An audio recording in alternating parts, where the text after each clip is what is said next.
Hola a todos. A ver, seguro que más de una vez nos hemos encontrado con un montón de iglesias protestantes distintas y nos hemos preguntado, ¿pero de dónde salen tantas? Bueno, pues hoy vamos a intentar aclarar un poco ese mapa. Nos vamos a meter de lleno en el árbol genealógico del protestantismo, que ya os digo es fascinante y bastante complejo. Y es que esa es precisamente la gran pregunta. Porque la cosa no va solo de Lutero o Calvino, que son los que siempre nos vienen a la cabeza. No. La historia del protestantismo es una historia de división y de reforma constante, una detrás de otra. Y claro, eso ha dado lugar a una diversidad que a veces puede ser un poco abrumadora. Así que, ¿cuál es el origen de todo esto? Vale, pues vamos al lío. El concepto clave aquí, para entender todo esto, es lo que se llama la Tercera Reforma. Ojo, no estamos hablando de las iglesias históricas, las de siempre, como la luterana o la calvinista. No, esto es una oleada que vino después, la de los nuevos movimientos, las llamadas iglesias libres. Y se llaman así por algo muy concreto, porque nacieron con un espíritu independiente del Estado y de las jerarquías de la iglesia de toda la vida. Venga, pues empezamos nuestro viaje entre los siglos XVI y XVIII. Aquí es donde vemos cómo las primeras ramas importantes empiezan a separarse del tronco principal, creando comunidades con ideas muy claras sobre cómo vivir la fe. Dos de los primeros grupos y de los más influyentes fueron los menonitas y los bautistas. Aunque cada uno surgió por su lado, tenían algo en común que, para la época, era una auténtica revolución. Y era que el bautismo no debía ser para los bebés, sino una decisión consciente de adultos. Ahora, lo interesante es ver en qué se diferenciaban. Por un lado, los menonitas, que seguían a Menno Simons, se centraron en separarse del mundo, con un pacifismo súper estricto que de hecho mantienen a día de hoy. Y los bautistas, por otro lado, pusieron todo el énfasis en la libertad individual y en que era necesaria una experiencia personal, transformadora, un renacimiento antes de poder bautizarse. Mientras todo esto pasaba, en la Inglaterra del siglo XVII, que era un auténtico polvorín, un hombre llamado George Fox buscaba una conexión con Dios que fuera directa, sin nadie de por medio. Y su revelación fue que cada persona lleva dentro una luz interior, como una chispa divina. Y de ahí nacieron los cuáqueros. Y esto nos deja ver lo radicales que eran para su tiempo. Fijaos, sin dogmas, sin sacramentos formales, sin curas, creían que Dios podía hablarle a cualquiera, en cualquier momento, sobre todo si estaban en silencio, en comunidad. Y claro, esto les llevaba a un sentido de la igualdad muy profundo y a un compromiso total con el pacifismo. Pasamos ahora a John Wesley, un pastor anglicano que, curiosamente, no tenía ninguna intención de fundar una iglesia nueva. Su objetivo era otro: quería reavivar la fe dentro de la propia Iglesia de Inglaterra. Y lo hizo con un método, de ahí viene el nombre, que ponía el acento en la experiencia personal y en la piedad más práctica. El metodismo conectó de una manera increíble con la clase trabajadora de la Revolución Industrial. Y es que no era una fe teórica, para nada. Era emocional, era comunitaria. Se centraba en el entusiasmo de la conversión, en el apoyo mutuo en grupos pequeños y en un impulso misionero tremendo para llevar el mensaje a todos los que se sentían un poco abandonados por la Iglesia oficial.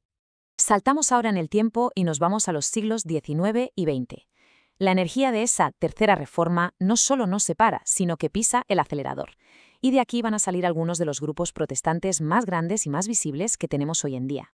Aquí tenemos dos corrientes que son importantísimas. Por un lado, el movimiento evangélico, que nace como una especie de despertar espiritual centrado en la conversión y en la autoridad de la Biblia. Y por otro, los adventistas, que como su propio nombre indica, tenían el foco puesto en una cosa: la inminente segunda venida de Cristo. La clave para distinguirlos está en la práctica y en la doctrina. Las iglesias evangélicas suelen tener una estructura muy de base, donde los laicos, la gente normal, tienen un papel central.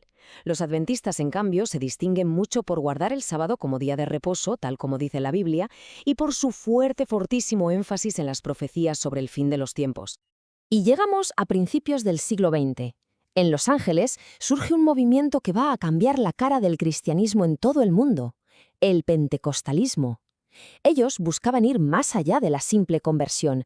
Querían una experiencia directa, poderosa, del Espíritu Santo, como la que se describe en el libro de los Hechos de los Apóstoles. Para un pentecostal, el camino de la salvación tiene tres momentos clave. Primero, la conversión. Segundo, la santificación, que es, el proceso de vivir una vida santa. Y tercero, el momento cumbre: el bautismo en el Espíritu, una experiencia súper transformadora que a menudo dicen que se manifiesta con dones espirituales, como por ejemplo hablar en lenguas. Bueno, ¿y después de todo este recorrido por la historia? ¿Qué tenemos hoy en día? Pues el resultado de siglos de divisiones y despertares es un mosaico increíblemente diverso, como vamos a ver. Esta cita de Konrad Algermissen lo clava. Lo resume a la perfección.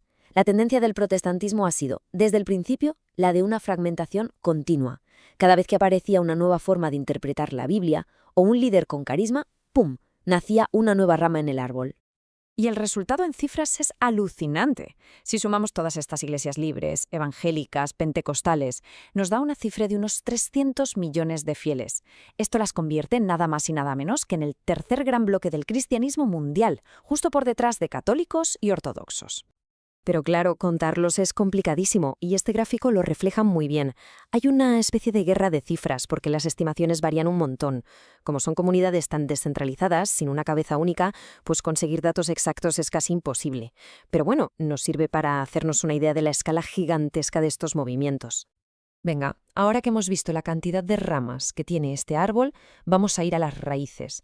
Para entender de verdad por qué hay tanta división, es súper útil volver al principio, al punto de partida, y ver las diferencias de doctrina fundamentales que separan el pensamiento protestante del católico. El primer punto, y seguramente el más importante de todos, es ¿de dónde viene la autoridad? Para el protestantismo, la única fuente de revelación divina es la Biblia. Es el principio de sola escritura, y esto significa que cualquier creyente puede leerla e interpretarla, lo que lógicamente abre la puerta a un montón de puntos de vista. En el catolicismo, en cambio, la revelación es un equilibrio entre tres cosas: la escritura, la tradición y la autoridad de la Iglesia para enseñar. Y esta diferencia se nota muchísimo en cómo ven la Iglesia. El catolicismo ve a la Iglesia como un mediador necesario, un cuerpo que administra la gracia a través de 7 sacramentos. El protestantismo, por lo general, desconfía un poco de esa mediación institucional. Reconoce solo 2 sacramentos, el bautismo y la cena, y pone el acento en una relación mucho más directa con Dios. Lo que nos lleva a la autoridad humana. En el catolicismo, la autoridad recae en el Papa y los obispos, a los que se considera sucesores de los apóstoles a través de un sacramento. En el protestantismo, sin embargo, lo que prima es la idea del sacerdocio de todos los creyentes, donde la sucesión no es de un cargo jerárquico, sino de la fe de los apóstoles. Y por fin llegamos al meollo de la cuestión, al punto que lo empezó todo, la justificación. O sea, ¿cómo nos salvamos? La respuesta protestante es sola fide, solo por la fe. Es un regalo de Dios gratuito que simplemente se recibe. La visión católica, en cambio, dice que sí, que la fe es fundamental, pero que tiene que ir de la mano de las obras, de una cooperación activa con la gracia de Dios. Así que, con toda esta increíble diversidad de creencias y de prácticas, nos queda una última pregunta en el aire. Si un movimiento se define a sí mismo por estar siempre reformándose, ¿qué es lo que lo mantiene unido? A pesar de todas las divisiones, ¿hay un hilo conductor? ¿Un espíritu común en esa búsqueda constante? Ahí queda la pregunta, para seguir reflexionando.